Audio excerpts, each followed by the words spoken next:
আসসালামু আলাইকুম। আশা করি সবাই ভালো আছেন। শীতকালে অবশ্যই আপনাকে পর্দা মেইনটেইন করতে হবে।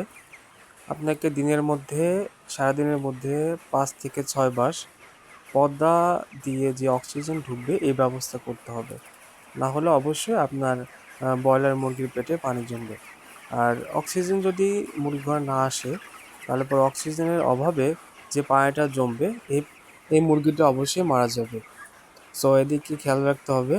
আপনাকে অবশ্যই দিনের মধ্যে ২ থেকে ৩ থেকে ৪ বার অবশ্যই আপনার পর্দা উঠিয়ে দিতে হবে। যেহেতু এখন সন্ধ্যার সময়, আমি আমার মুরগি ঘরে এক সাইড খোলা রেখেছি আর চারি সাইড বন্ধ করে রেখেছি। কারণ শীতকালে অবশ্যই সন্ধ্যার আগেই আপনাকে এই পর্দাগুলো দিয়ে দিতে হবে।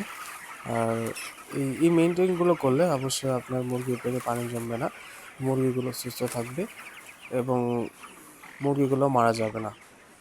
আর যদি পেটে পানি জমে, এক্ষেত্রে আপনাকে সকালবেলা নেপ্রো কেয়ার বা নেপ্রো প্লাস্ট এই জাতীয় ওষুধ ব্যবহার করতে হবে। ধন্যবাদ সবাইকে।